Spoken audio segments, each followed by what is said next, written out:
మీకు ఈ వీడియో నచ్చినట్లయితే వీడియోని లైక్ చేయండి.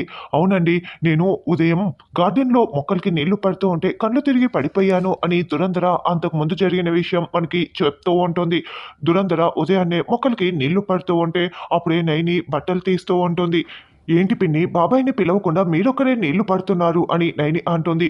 ఆయన్ని పిలిస్తే చిన్న పిల్లలు ఆడుకున్నట్లు నీళ్లతో ఆడుకుంటాడు. మొక్కలకి నీళ్లు పట్టడం తర్వాత సంగతి అని దురంధర అంటుంది. "అలా ఉంటేనే చాలా బాగుంటుంది పిన్ని" అని నైని అంటే, "మీరు కాబట్టి మా ఇద్దరిని భరిస్తూ ఇక్కడే ఉండమని చెప్తున్నారు. వేరొకరు అయ్యుంటే మేం చేసే పనులకి ఇక్కడి నుంచి ఎప్పుడో గెంటేసి ఉండేవారు" అని దురంధర అంటుంది. "మేము వచ్చిన కొత్తల్లో నేను నిన్ను ఎంత బాధ పెట్టానో తెలుసు కదా నైని" అని దురంధర అనడంతో, "పిన్ని, అలాంటి మాటలు ఇంకెప్పుడు మాట్లాడకండి. మీరిద్దరూ ఎప్పుడూ మాతోనే ఉండాలి" అని నైని ఆరేసిన బట్టల్ని తీసుకొని లోపలికి వెళ్తూ ఉంటుంది. అయితే అప్పుడే ఉన్నట్లుండి దురంధర కళ్ళు తిరిగి కింద పడిపోతుంది. సరిగ్గా అప్పుడే స్వామీజీ లోపలికి వస్తూ ఉంటే కళ్ళు తిరిగి పడిపోయిన దురంధర్ని చూసి, "అమ్మ నైని, ఒక్కసారి దురంధర్ని చూడు" అని స్వామీజీ పిలుస్తూ చెప్తూ ఉంటారు. అప్పుడే గుమ్మం వరకు వెళ్ళిన నైని కళ్ళు తిరిగి పడిపోయిన దురంధర్ని చూసి, "పిన్ని పిన్ని, అయ్యో ఏమైంది" అంటూ వచ్చి లేపి ప్రశ్నిస్తూ ఉంటుంది. "ఏమోనైని, ఉన్నట్లుండి కళ్ళు తిరిగాయి" అని దురంధర చెప్తోంది. "స్వామి, ఒకసారి పిన్నికి ఏమైందో చూడండని" నైని అనడంతో అప్పుడు స్వామీజీ దురంధర చెయ్యి పట్టుకొని పరీక్షిస్తారు. "కంగారు పడవలసింది ఏమీ లేదు నైని, దురంధర నెల తప్పింది" అని స్వామీజీ చెప్తారు. "కంగ్రాచ్యులేషన్స్ పిన్ని" అని నైని చాలా సంతోషపడుతూ ఉంటుంది. "నాకు సిగ్గుగా ఉంది నైని" అని దురంధర బాధపడుతూ ఉంటుంది. "ఈ వయసులో నేను తల్లి కావటం ఏంటి" అని అంటే, "బాధపడకండి పిన్ని, దానికి వయసుతో సంబంధం ఏముంది? 70 ఏండ్ల వయసులో ఒక ఆవిడ ఇద్దరు పిల్లల్ని కన్నదని మనం కూడా న్యూస్‌లో చూసాం కదా" అని నైని అంటుంది. "ఇది మనసుతో సంబంధం దురంధర, వయసుతో సంబంధం లేదు. ఈ వయసులో నువ్వు నెల తప్పావు అంటే విశాలాక్షమ్మ అమ్మవారు ఏదో కారణం ఉండే ఇలా చేసి ఉంటుంది" అని స్వామీజీ అంటే, "ఏది ఏమైనా ఇంట్లో వాళ్ళకి చెప్పక నైని, ఆట పట్టిస్తారు" అని దురంధర అంటుంది. "ఎన్నాళ్ళని చెప్పకుండా ఉంటాం పిన్ని" అని నైని చెప్పి ఉంటుంది. ఇదంతా మనకు జరిగింది చూపిస్తూ ఉంటారు. "ఈ విషయం తెలిస్తే మీరంతా ఆట పట్టిస్తారని నేనే చెప్పలేదు" అని దురంధర అంటుంది. "అందుకే పిన్ని భయపడి చెప్పలేదని" నైని కూడా అంటుంది. "అయితే నాకు అన్యాయం జరిగినట్లు కాదా" అని సొమ్న అంటుంది. "కాదు, సర్పదీవి నుంచి ఆస్తి పట్టుకు వచ్చిన తిలోత్తమ ఆస్తిలో వాటాని దురంధర ఇలా తన పేరున రాయించేసుకుంది. సర్పదీవి నుంచి ఎలా సంపాదించిందో తెలియని తిలోత్తమ ఆస్తి నీకు ఎప్పటికీ రాదు. వచ్చినా నీ దగ్గర ఉన్నా కూడా నిలవదు" అని స్వామీజీ సొమ్నకి వార్నింగ్ ఇస్తాడు. "తిల్లు అంటే ఇంకా కోలుకున్నట్లు లేదు" అని హాసిని అంటే, "ఇది అక్రమం కాదా" అని వల్లభ అంటాడు. "ఎక్కడి నుంచి వచ్చిందో రెక్కలు కట్టుకొని వచ్చిన ఆస్తి ఐటీ వాళ్ళు వస్తే జప్తు చేస్తారు" అని విక్రాంత్ అంటాడు. "ఏదో ఒక విధంగా అయితే అత్తయ్య ఆస్తిని రాయించుకుంది. అమ్మ అర్థం చేసుకుంటే బాగుంటుంది" అని విశాల్ అంటాడు. "షష్టి పూర్తి చేసుకునే టైంలో నన్ను తండ్రిని చేసావు కదా డూడ్" అని పాము ఆనంద బాష్పాలు కారుస్తూ ఉంటాడు. తర్వాత నైని కాఫీ టేబుల్‌పై ఉన్న ఆఫీస్ ఫైల్‌ని సర్దుతూ ఉంటే, నైని అంటూ దురంధర కొన్ని పేపర్లు పట్టుకొని అక్కడికి వస్తుంది. "ఏంటి పిన్ని, బాబుగారు ఇవ్వమన్నారా? బాబుగారికి ఎన్ని సార్లు చెప్పాలో, ఒక చోట పెట్టండి అన్ని పేపర్సు, ఫైల్‌లు కూడా అని ఎంత చెప్పినా వినరు. ఇలా ఇవ్వండి" అని ఆ ఆస్తి పేపర్లను కాస్త ఫైల్‌లలో కలిపేస్తూ ఉంటుంది. నైని, "ఇవి ఆఫీస్ పేపర్లు కాదు, ఇవి ఆస్తి పేపర్లు" అని దురంధర చెప్తుంది. "ఏంటి పిన్ని, ఇవి మరి నా చేతికి ఎందుకు ఇచ్చావు? తీసుకోండి" అని నైని మళ్ళీ ఆ ఆస్తి పేపర్లని దురంధర చేతిలో పెట్టేస్తుంది. "లేదు నైని, నేను సుమ్మి పొగరు అణచాలనే నా పేరు మీద రాయించుకున్నాను. అంతేకాని నేను దీనిని సొంతం చేసుకోవటానికని కాదు. ఇది నీ దగ్గరే ఉండాలి నైని, నీకే చెందాలి" అని అంటే, "అదేంటి పిన్ని" అని నైని అంటుంది. "ఈ వయసులో ఆస్తి మేమేం చేసుకోను. మేము 3 పూట్ల ఇక్కడ మీ డబ్బులతో తింటున్నా కూడా ఒక్కరోజు కూడా మీరు పల్లెత్తు మాట కూడా అనలేదు. అలాంటిది ఈ ఆస్తి తీసుకోవటం సబబు కాదు" అని దురంధర అంటుంది. "పిన్ని, ఇలా అనుకునే చాలామంది కూతుర్లు, కొడుకుల మీద వాళ్ళ ఆస్తులనంతా కూడా రాయించేస్తూ ఉంటారు. 2, 3 రోజులు మాత్రమే వాళ్ళు సంతోషంగా చూసుకుంటారు. ఆ తర్వాత మనల్ని అస్సలు లెక్క చేయరు. అందుకే మనం అటు ఇటు తిరుగుతున్నంత వరకు కూడా ఈ ఆస్తి మన దగ్గరే ఉండాలి. తర్వాత మంచంలో పడిపోయిన తర్వాత ఈ ఆస్తిని నువ్వు ఎవరికి దారాదత్తం చేసుకుంటావో నీ ఇష్టం. కాబట్టి మనం సంతోషంగా ఉండాలంటే మనం చనిపోయే వరకు ఈ ఆస్తులు మన దగ్గరే ఉండాలి పిన్ని. తర్వాత మీ ఇష్టం. కాబట్టి ఇది మీకే చెందుతుంది. అయినా తిలోత్తమ అత్తయ్య సర్పదీవి నుంచి ఈ ఆస్తి ఎలా సంపాదించుకొచ్చిందో నాకు తెలీదు కానీ, ఈ ఆస్తి ఆడపడుచైనా మీకు కాస్త చెందటం సబబే కానీ, నాకు రావటం, నా దగ్గర ఉండటం కరెక్ట్ కానే కాదు. కాబట్టి నువ్వే ఉంచుకో పిన్ని" అని నైని చెప్తుంది. "అంతే అంటావా నైని" అని దురంధర అనడంతో, "అవును పిన్ని, ఇది నీకు చెందటమే న్యాయం" అని నైని తేల్చి చెప్పేస్తుంది. తర్వాత సుమన బోర్లా పడుకొని ముఖం కూడా కనిపించకుండా పడుకొని ఉంటుంది.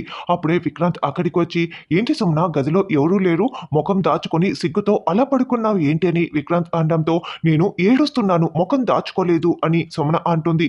ఏ ఎందుకు అని విక్రాంత్ అంటాడు. ఎందుకంటే దురంధర పిన్ని నన్ను మోసం చేసి ఆస్తి రాయించుకుంది, ఇది మోసం కాదా అని సుమన అంటే, నువ్వు ఒక్కటి అసలు ఆలోచించటం లేదు. మా అమ్మ ఆస్తి రాయిస్తానని అనగానే ఒక్కరైనా క్రాస్ చెక్ చేసుకున్నారా? చేసుకోవాలి కదా. సగం డిగ్రీ పూర్తి చేసావు, మరి క్రాస్ చెక్ చేసుకొని ఆ పత్రాల్లో ఏం రాసిందో తెలుసుకోవాలి కదా అని విక్రాంత్ అంటే, అంటే నేనే తప్పు చేశానంటారా అని సుమన అంటుంది. అవును, రేపు ఇలాగే మా అమ్మ కూడా నిన్ను మోసం చేస్తుంది, అందుకే జాగ్రత్తగా ఉండమని చాలాసార్లు చెప్పాను అని విక్రాంత్ అంటే, అత్తయ్యని అనకండి, నాకు ఆస్తి కావాలని అనగానే కళ్ళు మూసుకొని పేపర్పై సంతకం పెట్టేసింది దేవత అని అంటే, అవును మా అమ్మ క్షుద్ర దేవత, అందరినీ బాధ పెడుతూ వల్లభ అన్నయ్యని తన పక్కనే పెట్టుకొని ఎందుకో పనికి రాకుండా చేసేసింది అని విక్రాంత్ అంటే, అదేంటి హాసినక పేరుతో 60 కోట్ల ఆస్తి ఉంది, అది వల్లభ బావుగారికి చెందుతుంది, మీరు వల్లభ బావుగారిని అలా తీసి పారేస్తున్నారు అని సుమన అంటే, నీ పేరు మీద ఆస్తి వస్తే నాకు చిల్లి గవ్వ కూడా చెందదని చెప్పావు, ఇప్పుడు హాసిని వదిన పేరుతో ఉంటే వల్లభ బావుగారికి చెందుతుందని చెప్తున్నావు, ఇదేంటి అని విక్రాంత్ అంటాడు. వాళ్ళు మనలా కీచులాడుకోరు కదా అని సుమన అంటుంది. అయినా ఇప్పుడు ఆ ఆస్తి పేపర్ని చించేసి మళ్ళీ నా పేరు మీద ఆస్తి రాయించలేరా, అసలు మీరు మగాళ్ళేనా అని సుమన రెచ్చగొడుతూ ఉంటుంది. నువ్వేం మాట్లాడినా నేను అస్సలు రెచ్చిపోను, నువ్వు సర్వావస్థలు పడే ప్రాణాలు వదిలేస్తావు, చూస్తూ ఉండు అని విక్రాంత్ వెళ్ళిపోతాడు. తర్వాత దురంధర ఉలూచి పాప ముఖం చూస్తూ ఉంటుంది. ఏంటి పిన్ని అలా చూస్తున్నావు అంటూ హాసిని అక్కడికి రావడంతో, నేను కూడా తల్లిని అవబోతున్నాను కదా, ఇలాంటి పిల్లల ముఖం చూస్తూ ఉంటే మనసు ప్రశాంతంగా ఉంటుందని దురంధర అంటే, అవునని పాము అంటాడు. పొద్దు పొద్దున్నే మీకు నా కూతురే దొరికిందా, నన్ను మోసం చేసింది సరిపోలేదా అని సుమన అంటుంది. అవును, నిలువున ముంచేశారు కదా అని తిలోత్తమ అంటుంది. నిన్ను కాదు కదమ్మా, సుమనని కదమ్మా అని విక్రాంత్ అంటాడు. అసలు పిన్ని ఏ ఉద్దేశంతో అలా చేసిందో తెలుసుకోవాలి కదా అని విశాల్ అంటాడు. నన్ను మోసం చేయటానికే ఇలా చేసింది, ఇంకా ఏ ఉద్దేశం అని అంటున్నారు ఏంటి బావగారు అని సుమన అంటే, అలా మోసం చేసేదే అయితే పొద్దు పొద్దున్నే నీ కూతురు ముఖం పిన్ని ఎందుకు చూస్తుంది అని నైని అంటే, భలే ఉందక్క నువ్వు మాట్లాడే మాటలు, నా కూతురు కాళ్ళు కాల్చుకున్నట్లే వీళ్ళు కూడా ఒళ్ళు కాల్చుకుంటారా ఏంటి ఆస్తి వచ్చినందుకని సుమన అంటే, నువ్వు బాధపడకు సుమన, ప్రతి సమస్యకు పరిష్కారం ఉంటుందంటూ పెద్ద బొట్టమ్మ తమలపాకులో కాస్త పసుపు తీసుకొని అక్కడికి వస్తుంది. పోయినసారి మా మమ్మల్ని కాటేసి వెళ్ళి మళ్ళీ ఏ ముఖం పెట్టుకువచ్చావు అని వల్లభ అంటాడు. కాటు వేసిన అమ్మకైతే విషం ఎక్కలేదు కదా అని విశాల్ అంటాడు. సర్పదేవికి వెళ్ళి వచ్చిన కారణంగానే విషం ఎక్కలేదు విశాల్ బాబు అని పెద్ద బొట్టమ్మ అనడంతో, అయితే మనం కూడా వెళ్ళొస్తామండి అని దురంధర అంటుంది. అదేమైనా పిక్నికా, అలా వెళ్ళి ఇలా రావటానికి, అయినా మీరెందుకు వెళ్ళాలనుకుంటున్నారు అని విక్రాంత్ అడగటంతో, లేటు వయసులో నెల తప్పిన నా మీద ఎవరు ఎలాంటి ప్రయోగాలు చేస్తారో, ప్రాణాలు తీయటానికి ప్రయత్నిస్తారో నాకు చాలా భయంగా ఉంది, అందుకేనని దురంధర అంటుంది. అవును, అలాంటి విషపూరిత మనుషులు ఈ ఇంట్లో ఉన్నారు కదా అని హాసిని అంటే, మా మీద పడి ఏడవకుండా ముందు మందులు వేసుకో అని తిలోత్తమ అంటే, మీరేం మందులు వేసుకుంటున్నారు అత్తయ్య, మీకు సర్వరోగాలు ఉన్నాయి కదా అని హాసిని అంటుంది. సరే కానీ పెద్దబొట్టమ్మ ఏంటి ఆ పసుపు చేతిలో అని నైని అనడంతో, లక్ష్మీపురంలో ఉన్న నాగలక్ష్మి అమ్మవారి గడులో ఉన్న పసుపుని తీసుకువచ్చాను నైని, అమ్మవారి పాదాల దగ్గర పసుపు ఇది, కాలిపోయిన ఉలూచి పాప కాళ్ళకి రాస్తే నయమైపోతాయి, మునుపట్ల వచ్చేస్తాయని పెద్దబొట్టమ్మ అంటుంది.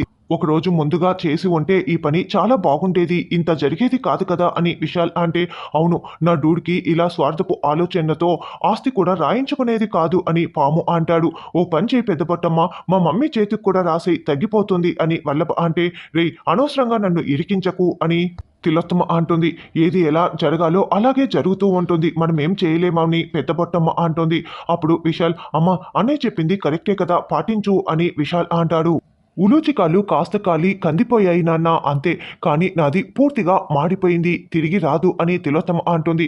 ముందు ఉలూచి కాళ్ళకి పట్టించి చూద్దాము, బాగైపోతే తర్వాత అత్తయ్య కూడా రాద్దాము అని నైని అంటుంది. ప్రయోగం చేయటానికి నా కూతురే దొరికిందా అని సుమన అంటే, ఇప్పుడు కాలిపోయిన కాళ్ళతో నువ్వు డిమాండ్ చేసినా మా అమ్మ మళ్ళీ ఆస్తి అయితే రాసివ్వదు కదా, నోరు మూసుకొని పెద్ద పొట్టమ్మ చెప్పింది విను అని విక్రాంత్ అంటాడు. సరే వెంటనే నయమైపోవాలి, నయం అవ్వకపోతే అప్పుడు చెప్తాను నీ సంగతిని సుమన అంటోంది. అలా పెద్ద పొట్టమ్మ ఉలూచి కాళ్ళకి పసుపు రాస్తుంది. కాసేపు పడుతుందేమో ఆరాలేమో అని నైని అంటుంటే, ఈసారి ఉలూచి కాళ్ళ చేతనే మనం కృష్ణుని పాదాలు వేయిద్దాము అని హాసిని అంటే అందరూ సంతోషపడుతూ ఉంటారు. అయితే ఉన్నట్లుండి పాపగా ఉన్న ఉలూచి కాస్త పాముగా మారిపోతుంది. అది చూసి అందరూ కెవ్వుమని కేకలు పెడుతూ ఉంటారు.